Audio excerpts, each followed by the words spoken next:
Okay.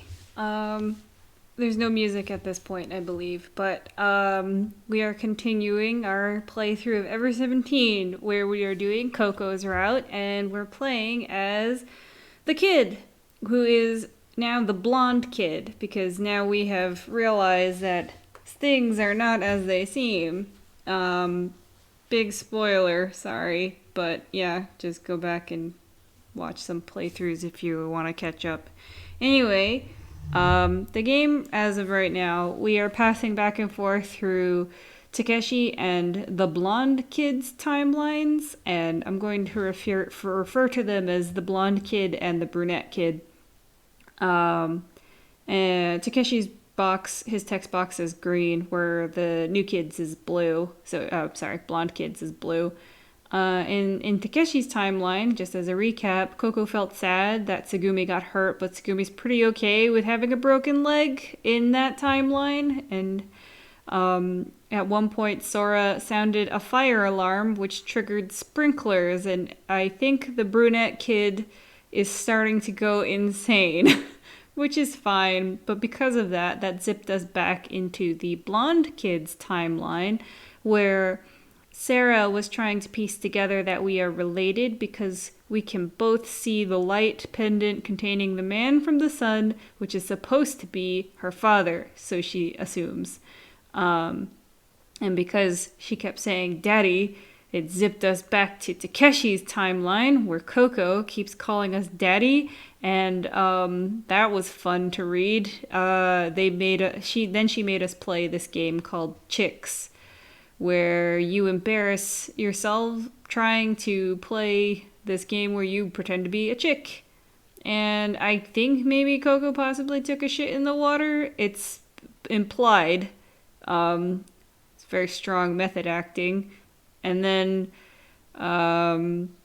as she was going to sleep, Koko started muttering something about her brother, which then, of course, zipped us back into the blonde kid's timeline, and that's where we are now seeing Sarah saying Oni-chan. So let's continue, shall we?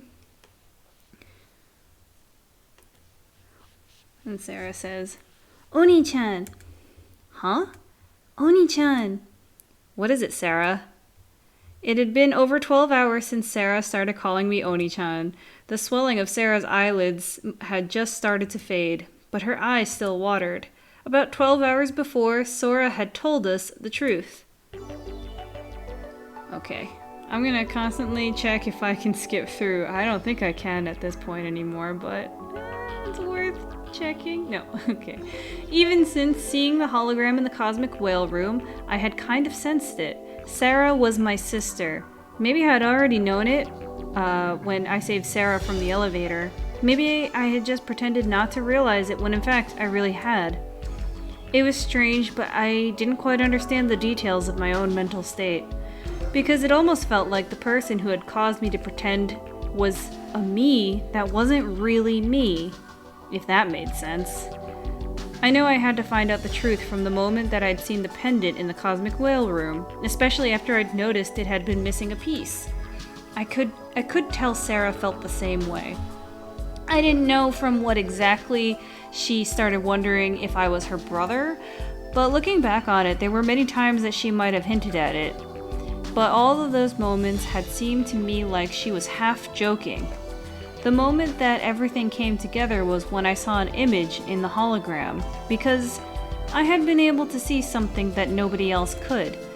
But still, both Sarah and I weren't certain when we had been in the Cosmic Whale Room. We needed definite proof. That's why we went to visit Sora, even though it was late at night, to have her surgically remove the fragment from my thumb.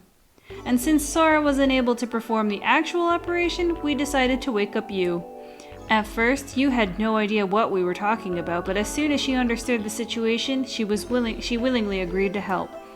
As we expected, the piece removed from my thumb matched the missing part in the pendant exactly. What was more, when we exposed the piece to the infrared light, an image of the same man in the pendant came up. According to Sora, unlike a regular picture, hologram shows the whole image in a part.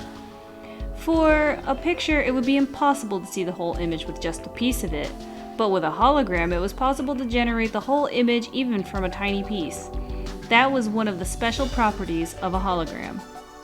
To explain a little bit about infrared vision, infravision, oh my god. Usually the visible range for humans was limited to light with a wavelength between 380 to 780 nanometers. Light with a wavelength longer than that was called infrared. Normal humans couldn't see light in that range. If you were able to see infrared, you would be able to sense the temperature of an object without actually touching it. We've definitely seen this in the kids' playthroughs before. And with that ability, you could also see in complete darkness without any light. Infrared rays were emitted from all objects that had temperature. Stronger light was emitted from warmer objects and weaker light from colder objects. By sensing those things, you could tell the location and shape of an object in the darkness. Surprisingly, Sarah and I were told that we had the ability called infrared vision. Since we had the ability naturally, it was difficult for us to imagine not being able to sense the temperature or imagine complete darkness. But I realized something then. That was why I noticed the heat emanating from the generator room door, and that's why I had mistaken the light from the inverter unit for moonlight. That was why Sarah and I were able to see the 3D image in the pendant that nobody else could. Why did we have that ability? I had no idea. Sora explained to us that it was a special ability passed on genetically. Genetics. That also meant that it was highly possible that Sarah and I had the same parents. That when it came to that it became almost certain that Sarah and I were brother and sister. But still, something seemed to be missing. We took the DNA test with the repaired LMRI. The results showed that Sarah and I were blood relatives with a 99.99999% certainty. That had proven everything. And when that had happened, memories of my childhood started to flood back. They rocked me like an explosion. All of the memories that were dammed up flooded out at once, their bombardment rendering me unconscious again. When I regained consciousness, Sarah was next to me. Sarah, my one and only sister. We were fraternal twins. I recalled the bittersweet memories of the days that we had spent together. Sarah was saying, Oni-chan. Yeah? Oni-chan. Yes, Sarah? We hadn't slept at all since the day before. We had spent long half-day talking about all sorts of things. The memories of our childhood. Then our time at the hospital as well, of course. How I hadn't kept my promise, couldn't keep my promise, and sworn to her that I would come and get her. Sarah and I took a long time going over the understanding of all the details. There was too much to talk about. A half day was hardly enough to restore the missing time, but Sarah and I didn't need many words anymore. Oni-chan, yes, Sarah? With those words, we could understand each other. Sarah put her head on my shoulder and closed her eyes gently. I sang her favorite lullaby. Oh, great. Yeah, it's the moon sprite shouldering a longbow song. Waiting inside a dream. Tonight a story by moonlight. Hoping the wait will be short. Sleeping curled and snug. Sleeping in my mother's arms. Oh, and we zip back to Takeshi's timeline at 2:51 p.m. Koko's now singing. Moon sprite shouldering a long bow, waiting inside a dream tonight. Clap, clap, clap, clap. You've got a great voice, Koko, says you. Don't I? I've never heard that song before. Is it a lullaby or something? Yeah, it's a lullaby. My mom used to sing it to me. So I guess that song has a lot of good memories for you. No. No. No, it doesn't? No, I just learned this song. Oh, really? Their voices were coming from the kiosk. I went in, and we see a special illustration. I think that's Pee-Pee. I don't think I've seen Pee-Pee before. Oh, wait, no, I saw it at the entrance. Never mind. Anyway, I say, hey. Oh, Take-pyeong. Woof, woof. Kurinari, what are you doing here? Oh, I just thought I'd see what you looked like playing chicks. Yep, that was the reason I'd gone searching for them and eventually wound up at the souvenir shop. Oh, we finished playing that a while ago. What? Really? Now Nakyu was so good at it. Compared to me, she is so much more like a real chick. I was just amazed. I don't know how you can one up taking a shit in the water, but okay. Oh, stop it. You're just trying to embarrass me with compliments. It's true. You really were good. You, who had seemed so against the game to begin with, was embarrassed when she was complimented. What on earth was going on? She actually enjoyed the game? Speaking from the standpoint of someone who had experienced it, the game chicks did seem to possess a kind of ritualistic demonic charm that could subdue the human ability to be rational. It seemed to me that you had been possessed by that charm. Oh well, that wasn't important. What was important was that I somehow missed out on the historical moment that was Yu's performance. That was truly unfortunate. Darn it. I mentally clicked my tongue. So, what are you doing now? Isn't it obvious? Koko and Yu were sitting face to face on the carpet. Pee-Pee had set his face on Koko's head. Between the two of them was a mountain of small bead-like grains. A pen was stuck atop the mountain. A game of avalanche with a mountain of sand? That's right! I've never heard of this game. I don't even know what that game is. Oh, Nakyu, that's not right.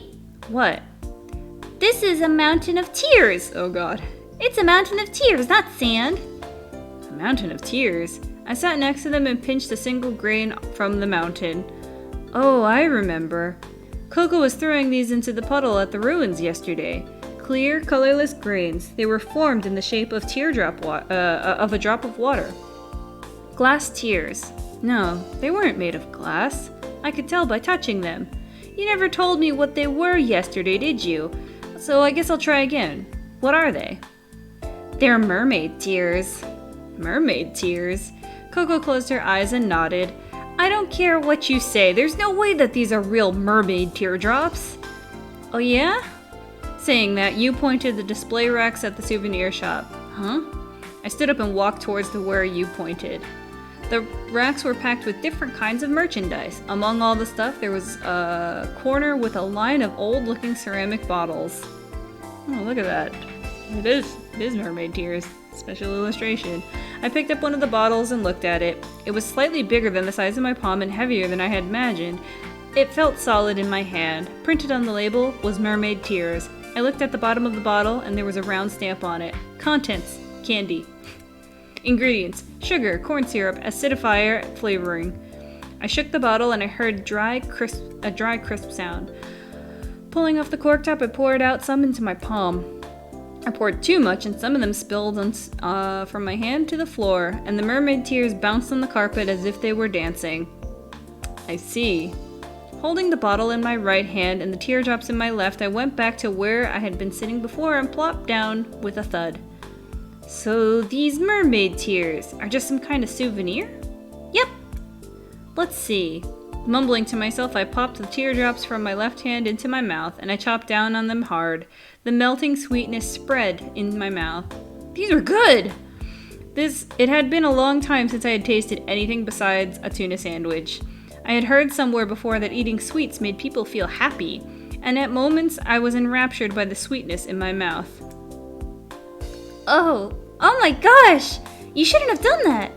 I'm gonna tell on you. Why? Is it because I'm eating them for free? Well, you are too, Koko. No. That wasn't what I meant at all. You just ate the teardrops of a mermaid, didn't you, Takepyeon? Yeah, I did. And I'm gonna eat more. If you do that, you'll end up like the 800-year-old nun. Who? 800-year-old what? You and I looked at each other. You don't know the story of Yaobikuni, the 800-year-old nun? Do you know what she's talking about, you? Nope, not a clue. Alright then, I, Koko-chan, will tell you about the story of the 800-year-old nun. Hey, don't forget the applause! No one said anything. Clap, clap, clap, clap. The special illustration changed a little bit, so now Koko is no longer happy, I guess. Okay, it starts like this. Once upon a time, there was a beautiful young girl.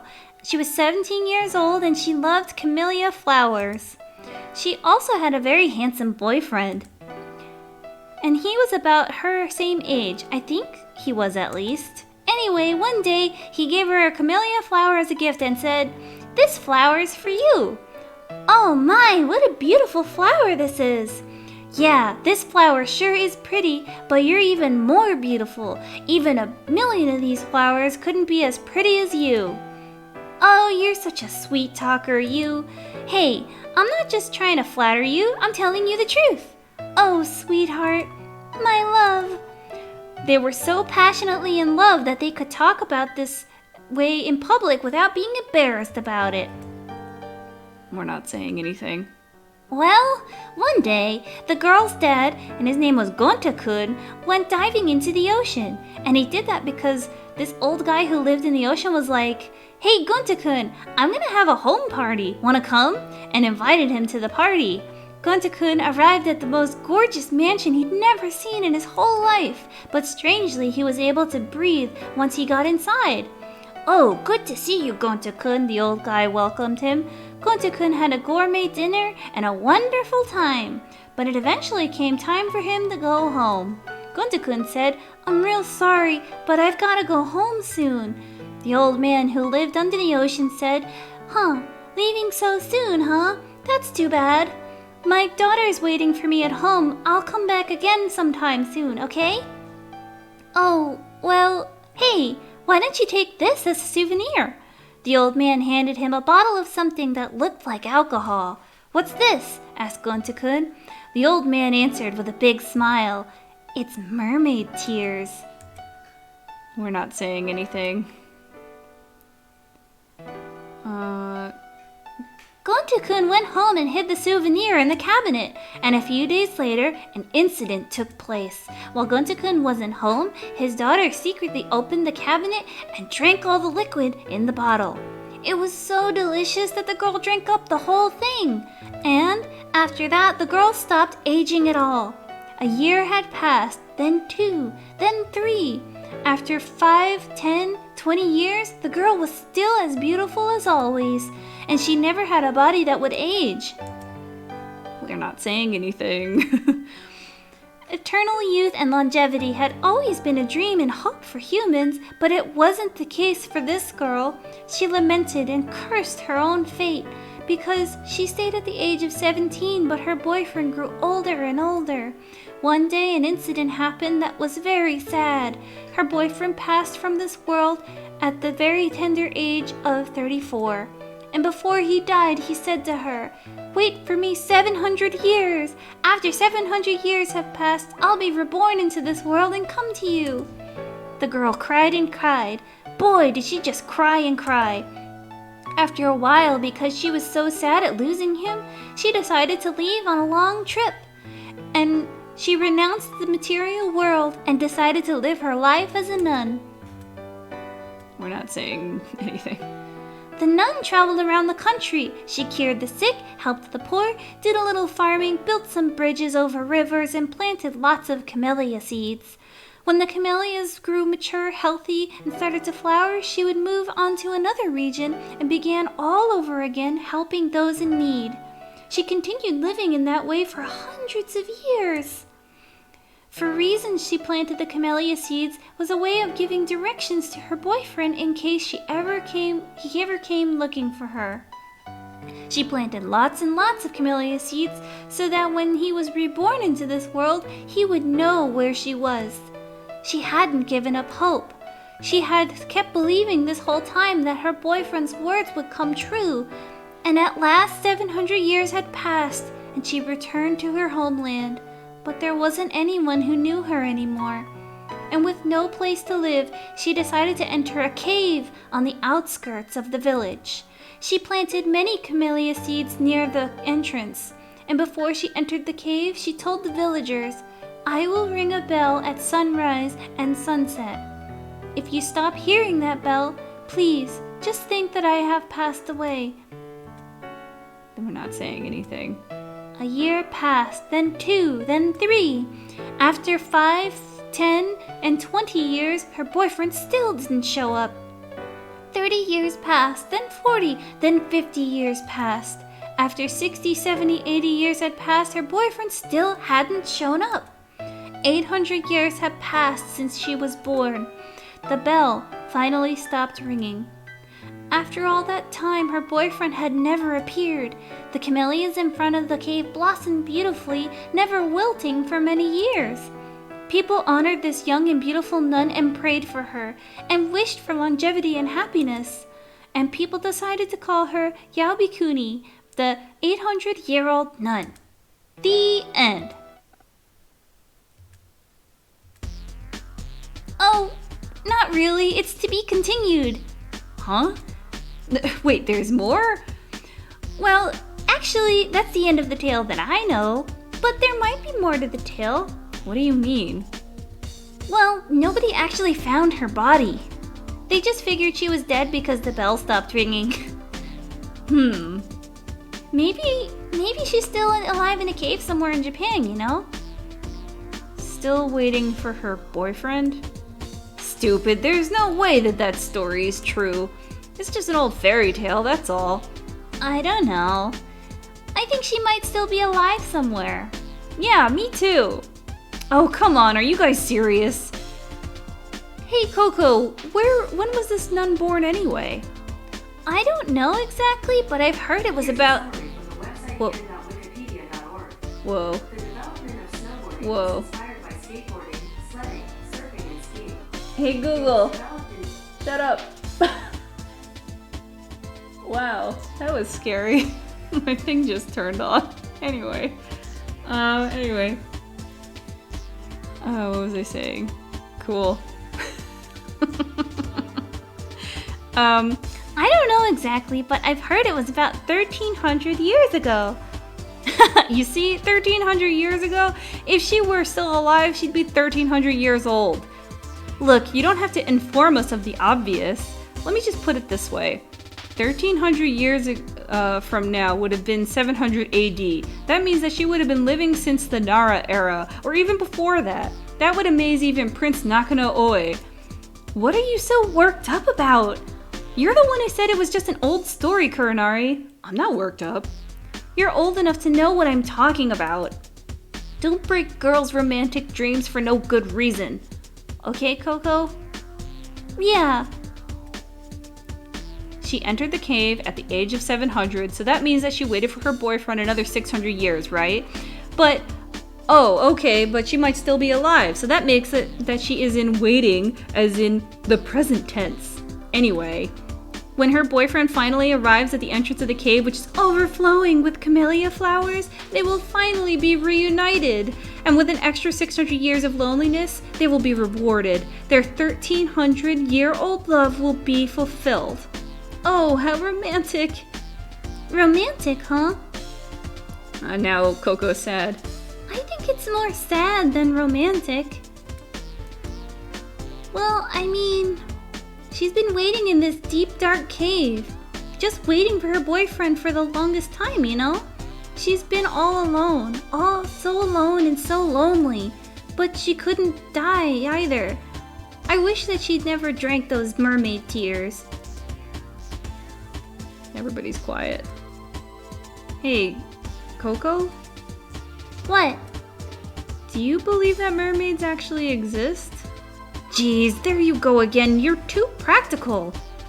Well, if mermaids don't exist, then you can forget about this whole story to begin with. That's not necessarily true. Whether mermaids exist or not doesn't have anything to do whether or not this story is true. Why not? Well, it's obvious that the liquid that Gonta-kun got from the old man was a longevity potion. I don't care what you say. They could have just named it mermaid tears, right?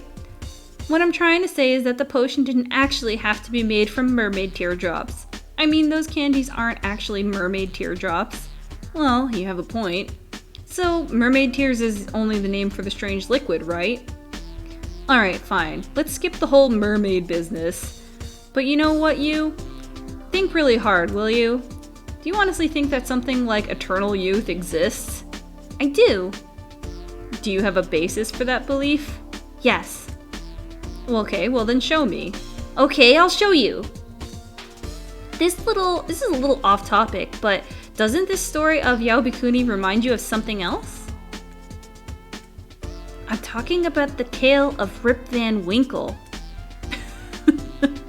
Rip Van Winkle? Well, the father got invited to a party and got some kind of alcoholic beverage, right? That's kind of like Rip Van Winkle. So what? What I'm trying to say is this. Rip Van Winkle drank the liquor and became a very old man, right? Yao Bikuni drank the mermaid tears and gained a body of a perpetual youth that never ages. And that means that... Oh, I'm beginning to see what you're trying to say. Rip Van Winkle hits the bottle just a little too hard and then wakes up 20 years in the future. Just like with the 800-year-old nun. By drinking mermaid tears, she was sent 700 or 800 years into the future. She didn't actually gain eternal youth, she just slipped through time into the future. So that explains why she stayed 17 years old after 800 years. You think that explains it? Well, it doesn't. There's no such thing as time travel in real life. Hey, wait a second, just don't go jumping to conclusions. I never said a word about time travel, did I? I'm just curious about the similarity between the dwarven spirits and mermaid tears. Dwarven liquor is actually a solution that rapidly accelerates aging. What was in the tears was a solution that slows down aging. Both of them have been handed down by some old guy. And both of them were given at mysterious gatherings. So it tells us both dwarven spirits and mermaid tears are possibly made from the same people or by the same civilization. It tells us that? It does! Well, the castle in Coco's story might have been part of some ruins or an ancient civilization sunken under the ocean. For example, the civilization of Lemuria. In Lemuria, it's thought that they had science and technology that they could control aging. And for some reason, Gonta-kun got invited to that castle. Uh-huh. So are you satisfied? I think that was a pretty random explanation, but that's okay, I guess. Yeah, I got your point. But you still haven't given me any substantial evidence that eternal youth exists. The point of this is that you said, the point of what you just said was basically this. Rip Van Winkle and the 800-year-old nun's dad must have had contact with the lost civilization of Lemuria.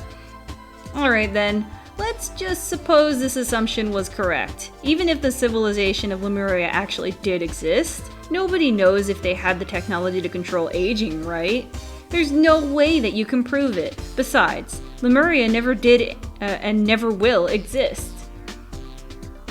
I don't know who Sclatter is, but Sclatter's theory was disproven a long time ago.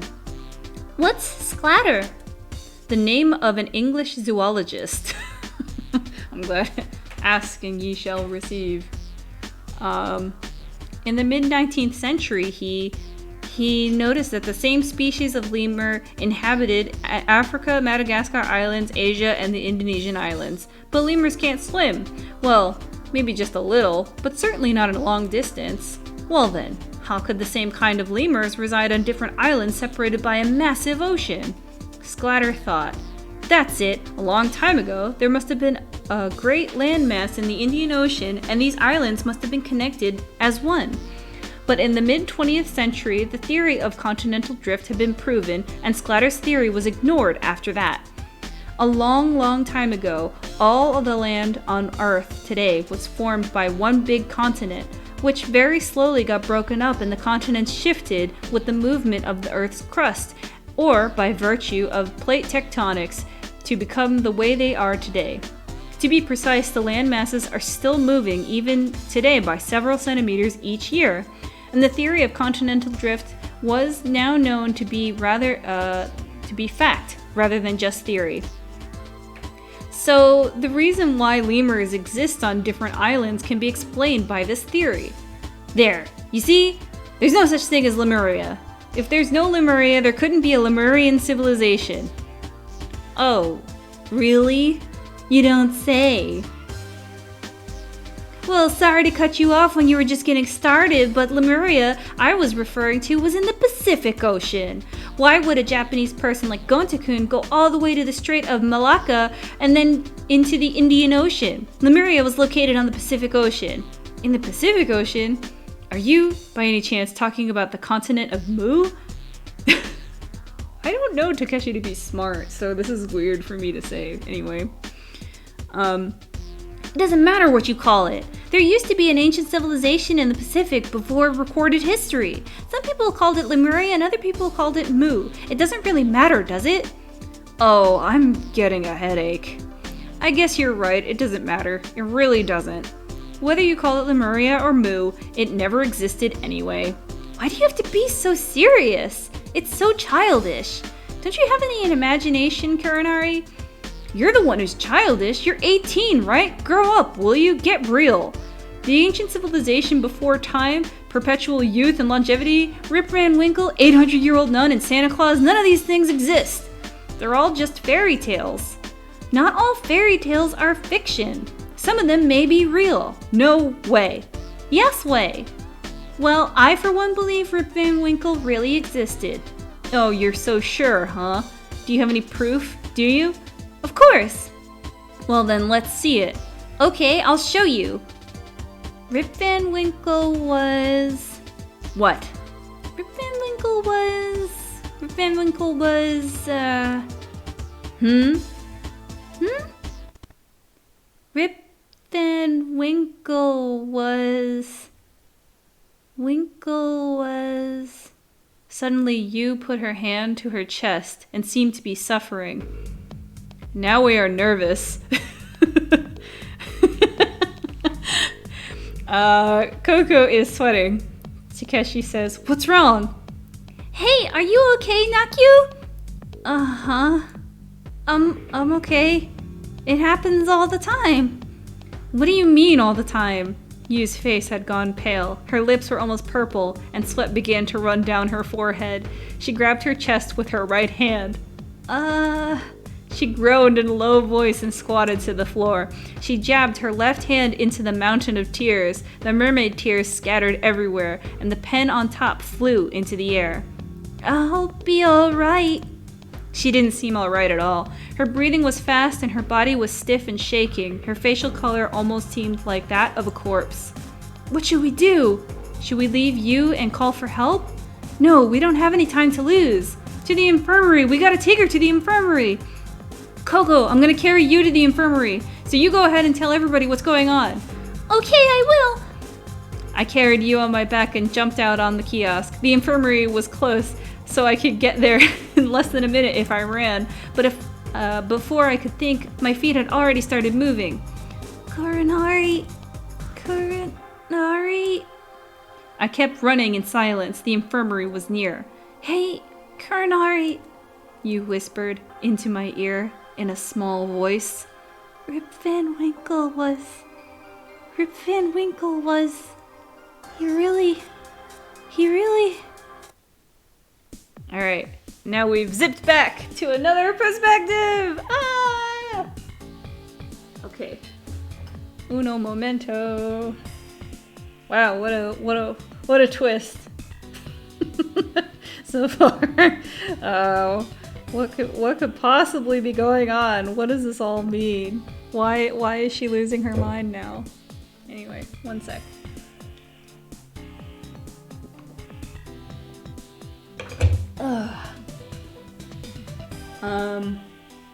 Okay, so now we're back in the blonde kid's perspective, and let's see. Okay. Kid is saying, Rip Van Winkle did exist! I screamed out. You're so silly. It's just a fairy tale, and Yu is healthy in this timeline, and she's fine. Look, not all fairy tales are fiction. That doesn't mean that Rip Van Winkle actually existed, does it?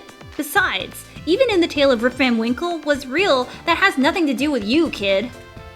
It does too. So in this time, Yu is arguing against the existence of Rip Van Winkle. Dun dun dun! We're talking about whether people could actually travel through time, right? That's what I mean. Don't you get it? I'm saying, even if someone could actually travel through time, that doesn't necessarily mean that you did. Then how come I can see into the future? Don't ask me, how should I know? It's because I am experiencing the same moments in time over and over again. I must have been stuck in Lemu in the past also. 3 days have passed, then 4, 5 days, and then after that I must have slipped through time for some reason. Meaning I must have traveled back in time to the moment that I fell into that pond. That must be why I can look into the future. No, I mean, I must be remembering things that I've already experienced in the past instead of looking into the future, to be exact. I don't know how, but I'm probably carrying memories of the past. Really? Well, that must be it then. Oh, come on, I'm being serious here. I'm sorry, but I've got far more serious, urgent problems. I've got tons of things to talk about. You know what I'm talking about, kid. I don't know what the reason is, but you can predict the future. So what? It's not like it's a bad ability to have. As a matter of fact, I can imagine that it would come in real handy. You make it sound so simple, but in my case, I don't think it's the ability to see the future. I'm pretty sure I travel through time. I might be repeating the same moments in history over and over again. And what's more, I'm pretty sure the amnesia has something to do with the time travel. Look, how many times do I have to tell you? Time travel is not possible. And as far as your amnesia, I'm sure you'll regain your memories in time. You're already beginning to remember things, right? I mean, you actually remembered most everything, haven't you? Well, not everything. I just remembered some things about Sarah. Childhood memories. I still don't have any memories from the last few years. I don't have any idea on how I got to Lemu, why, or with whom. And I still don't remember anything from May 1st or the day I came to Lemu. Where I was, what I was doing, or who I am. Huh? Wait a second. You're Mayo's brother, right? You did remember that, don't you? Yeah. So you have to at least know who you are. But I don't. How can I explain this?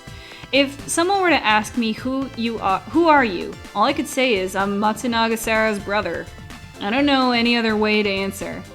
Then all of a sudden, you... Oh! You raised her voice and pointed her finger at me. Oh, that reminds me. I keep forgetting to ask you something important. Something important? Name. Your name. Your name, kid. Mayo told you, didn't she? You did ask her, didn't you? You haven't asked her your name? No, I haven't. You shook her head and looked up at the ceiling and chewed on her lips. She clenched her fist, went to shake it in the air and rethought it and pulled it back down. You then proceeded to stomp around in the puddle of water. She crouched down and hopped up swiftly, and she took a deep breath. I thought she was going to exhale, but she continued to take it one long breath in. And then she said, "Are you stupid or what?" Her voice was so loud that it shook Lemu like an earthquake. I was a bit frightened that it would tear the partition walls. That's the first thing you should ask before anything else! Well, you probably wouldn't understand this, but Sarah and I had so much else to talk about. We had endless things to talk about, and I just didn't have the presence of mind or chance to think about myself. For us, the first priority was to regain the time that we had lost. And to be honest, I wouldn't care less about my name. Listen, kid. Just think about it. It's your own name. Aren't you curious to know? Well, now that you've brought it up, I'm starting to wonder. I was talking to Sarah, it didn't even pass through my mind. You sighed with an exaggerated gesture. Well, just put yourself in our position, you. Sarah and I saw each other for the first time in 9 years, and we were just so happy, caught up in the memories. But on the other hand, we were scared, in pain, and our hearts ached. All those emotions were mixed up and jumbled together, and they just came flooding over us. Oopsies. Sarah and I were overwhelmed just trying to understand one another. Like I said, names didn't seem so important at that time. She just called me Oni-chan, and I just wanted to call her Sarah. Do you understand? Nope, not at all. You said that and started to walk off. Hey, wait a second, where are you going? Splashing water, Yu walked down the long, straight corridor. I tagged along beside her and asked her again, "Where are you going?" "I'm going to ask Mayo." "What?" "Well, hello, your name, of course, kid." "Look, you don't have to do that." "Huh? Why not?" "What you've been saying doesn't make sense. Don't you want to regain your full memory? Don't you want to know who you are?" "Oh, I mean, of course I do, but..."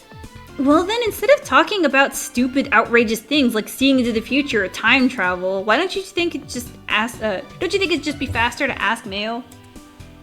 I thought back briefly to the sight of myself in that mirror.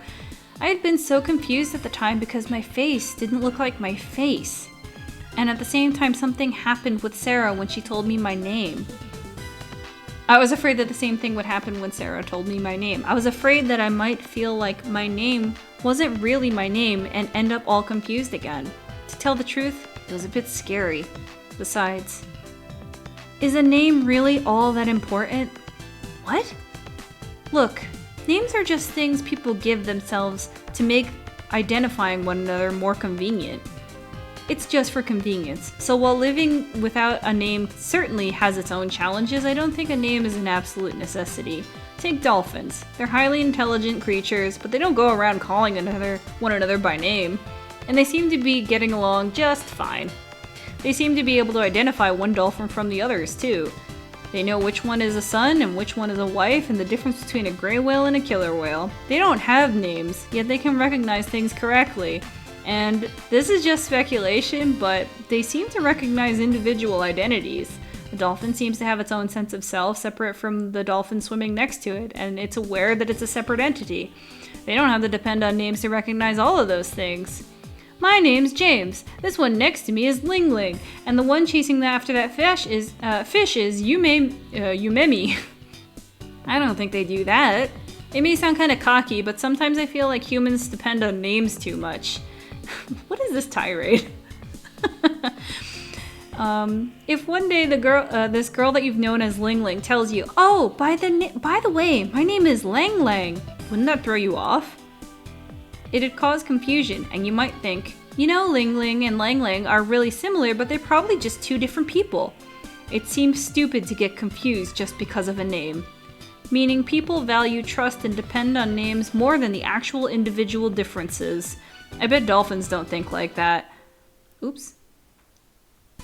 Oh, my computer is running out of battery. I guess. 1 second.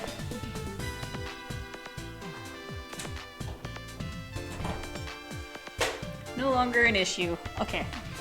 Because to begin with, they don't have names to identify individuals. I realized that for the first time I lost my name. I noticed that a name really isn't all that important. You didn't stop walking. I couldn't tell it's because she was listening to me or not, because she didn't respond to me at all. "Hey, are you listening to me?" As we turned around a corner, I asked her. "Yep, I'm listening. I've been thinking about what you were just saying, and I feel like I understand what you mean. I had a complex about my name for a long time, and I've actually thought about quite a lot on this issue." "A complex?" "Yeah." Don't you like your own name?" "Of course I don't." "Why?" "I'm embarrassed about it. People introduce themselves to one another when they meet, right? Every time a new year at school would start, I would just cringe." "Oh." I murmured. "I remember you saying something about your full name being much longer, right?" "Yeah." "Well, would that have something to do with the fact that you don't like your name?" "Something to do with it? That's why I don't like it." You stopped walking. She had a bitter smile on her face. "Do you want to know?" "What?" "I still haven't told you my full name yet." "Huh, I guess." "Will you promise me that you won't laugh?" "Sure." "Okay, I'll tell you. My name is Tanaka Yubisei Kikana. Yubisei Akikana. Something is different. Huh? It means gentle beautiful, pure autumn fragrant green blossom. Huh? Yubisei Akikana? Suddenly, I felt as if a heavy thud in the bottom of my heart. A strange feeling started to take over my body. A sense of something out of place. That was it. That was right. I must have known Yu's real name. Wait, but I never heard it from Yu directly. What is going on? It was just like the situation with Sarah. I already knew Yu's real name from before. Yu's real name was... Your real name is... Yubisei Harukana. What? You said it wrong, didn't you? You actually meant to say Harukana, right? Look, I don't think I know how I'd say my own name incorrectly. Well, Haru or Aki, either one is fine with me. But on my birth certificate it says Aki. No! What? Your full name has to be Yubisei Harukana. It's not Aki. What are you laughing about? This isn't funny at all. You don't remember your own name. Yeah, that must be it. My real name is... Oh, is it Ling Ling? No, it must be Lang Lang. Kid, listen up. My name is Yubisei Akikana. It's been that way since I was born, and it will always be that way as long as I live. You got it? It's neither Haru or Natsu or Fuyu, it's Aki. But do you know why? I was born 18 years ago and 7 months ago. Sorry. A little more than 7 months to be exact. My birthday is September 22nd. I was born in Japan. I wasn't born on the southern hemisphere. Let's see, is September spring in Japan? No, it's autumn, isn't it? So my name is Akikana. You got that? I was already starting to lose my sense of reality.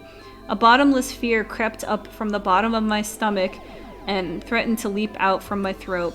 My head started to ache, and then Sarah screaming, "Oni-chan, knock you!" I glanced as I put my head on my temple. Splashing towards us in all directions, Sarah came towards us. Good timing. Good timing? Sarah stood in front of us, tilting her head quizzically. Actually, I had a question for you, Mayo. What is it? The kid's name. Will you tell me his real name? You put her hand over on my shoulder. I knew her hand wasn't touching my shoulder, but I couldn't feel it. I was dizzy, and I was about to faint. I thought to myself, this'll probably be a lot easier if I just faint. But both of my feet stood soundly on the floor, and I braced myself. I looked at Sarah. Sarah's mouth opened in like an empty hollow. I guess she said something, but I couldn't hear it. And now there's like weird text on the screen. And it's just like a comma and a question mark. I couldn't hear her voice. I saw Sarah's lips were moving, but I couldn't hear her voice for some reason. Now you is saying something, but I can't see it. And you saying something else. Another thing. I couldn't hear Yu's voice either. All I could hear was just the sound of my blood flowing through my ears. And in that moment, my sight crashed into pieces. The scenery before me was stripped of all color. A voice. A voice. A voice. I could hear a voice from afar, a faraway darkness. Somebody's whispering to me. Who are you? Who am I? Who am I? Hokuto. Hokuto. Your name is Hokuto. Hokuto, huh? So that's what he's called. Now that you mention it, he kind of does look like a Hokuto to me.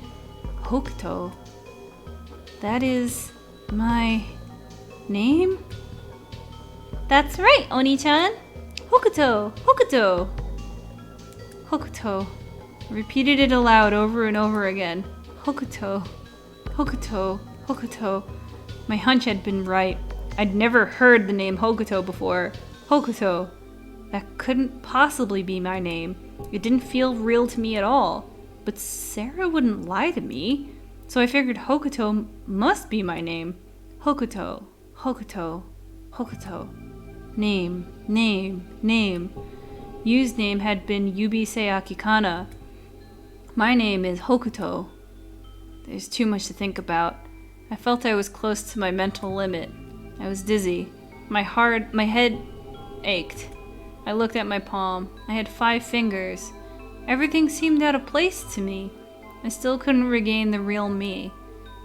Is this the me looking at my palm? Or is it somebody that isn't me?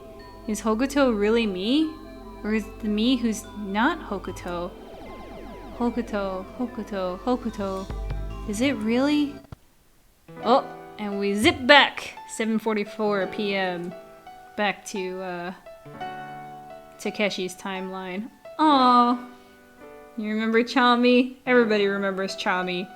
So I guess we're in maybe the jellyfish gondola. This is where Takeshi met Chami for the first time. Anyway, Takeshi is like, is that really his name? Tsugumi slightly nodded her head. Her face was all red. So he's Chami because he's charming. That's cute. What a good name. How cute. That's what I thought. I did my best to stifle my laughter. Hey, you promised not to laugh. I'm not laughing. I tried to keep a straight face, but with the corners of my mouth they started to twitch. I could just imagine Tsukumi baby talking to it. Chami-chan, it's din-din time. Ah! That's why I didn't want to tell you. Sullen Tsugumi was red-faced, but she held out a bath towel that she held behind her back. Oh, thanks. I took the towel and wiped myself down. Phew! I breathed deeply, feeling reborn as I glanced at Tsugumi's profile.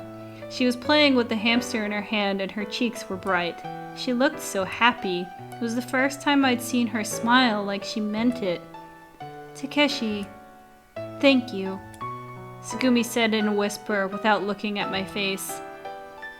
I headed towards the A area with Tsugumi at 7:49 p.m. And since we were in the area with the generator room, oh wait, this is when I think this is after Takeshi had saved the hamster from like an area that was cut off by water. That's what happened, sorry. Not in the gondola where other lewd acts take place. Anyway, since we were in the area with the generator room, we had to take back one of the egg-like elevators to get back. I felt excited, maybe from the feeling of accomplishment of rescuing Chami, but my feet were heavy. My body just couldn't keep up. I was exhausted. 5 hours earlier, I had been running with you on my back since she had started suffering from something all of a sudden. And with my effort to rescue Chami, I swam over 102 meters underwater. Is this really just fatigue? This heaviness. I feel a bit feverish, too. And I have a slight headache. Maybe I caught a cold? What's wrong? Tsugumi must have noticed my slow steps because she looked worriedly at my face. I'm just tired. Are you alright? Yeah, I'm fine. I'm just tired is all. Okay. Tsugumi was worried about me. It was a funny feeling. By the way, how about yourself? Huh? Your leg, you know, your injury. Tsugumi was dragging her right foot. I'm alright. Are you really? The wound didn't open up or anything, did it? Do you want to see? Tsugumi stopped walking. She quickly flipped up her skirt with her hands. Cut it out! In shock, I slapped Tsugumi's hand and stopped her. Tsugumi chuckled gleefully. My feet suddenly felt much lighter. As for you, it turned out that she wasn't as bad as I thought. After resting for about an hour in the infirmary, you regained a surprising amount of her strength. But why did she suddenly start suffering like that? I asked you, but she changed the subject and didn't tell me anything. I also asked Sora, but her answer was the same. Sora must have known something since she had examined you with the repaired LMRI. That thought still bothered me. It was still the case that only one person at a time could ride the egg. Tsugumi went up first. I rode up shortly after. The egg zipped upward, quickly arriving at Zweiderstock. As soon as I got there, Tsugumi was waiting for me. Chami was sitting on her hand. Tsugumi stuck out both arms to the side. Chami walked from one hand to the other, crossing Tsugumi's arms. Tsugumi had such a happy smile on her face, and that I couldn't help smiling too. And for no particular reason, Tsugumi and I stared at each other for a while. Do you want to try? After that, Tsugumi put Chami on my shoulder, and I stretched out my arms, and suddenly Chami charged onto my arms. It tickled me so much that I couldn't help but wriggle my body. Chami looked hesitant when he got to the end, which was at the tip of my hand. I held Chami gently in my palm and looked at him closely. Chami, huh? Are you Chami? Well, are you? Come on, answer me. Of course, Chami didn't answer. Maybe he was frightened that I would eat him. Yeah, he is charming. He's Chami because he's so damn charming. Curious, I decided to ask Tsugumi a question. Why are you called Tsugumi? Huh? Your name, I mean. Does it come from the Chinese character for the bird, the red ring? The red wing? The bird. If I remember correctly, they migrate, right? Oh, red wings? Unfortunately, my name has nothing to do with birds. Then what does your name mean? As I asked Tsugumi, I passed Chami back to her hand. Tsugumi picked up Chami and told me, Satellite of the Earth, and where we are at. Huh? What's the one satellite this Earth has? The moon? And where are we right now? Lemu. What's all around us here at Lemu? Around us? The ocean? Yep. In Japanese, you write moon and then ocean, and you read it as Tsugumi. Oh, I see. Come to think of it, I didn't know which Chinese characters your name used. Moon and ocean, huh? It's a really pretty name. Tsugumi's cheeks started to turn pink, and then... Daddy! Mommy! Woof, woof, woof, woof! Koko and Pipu came rushing in. I told you not to call me Daddy! I told you not to call me Mommy! What? Huh? Tsugumi and I looked at each other. Koko's been calling you Mommy, Tsugumi? And she's been calling you Daddy, Takeshi? She keeps doing it to me no matter what I say. Hey, Daddy, Mommy, let's play!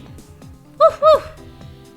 After a while, Tsugumi and I begged Koko not to call us Daddy or Mommy, and it took us about 3 hours to finally convince her.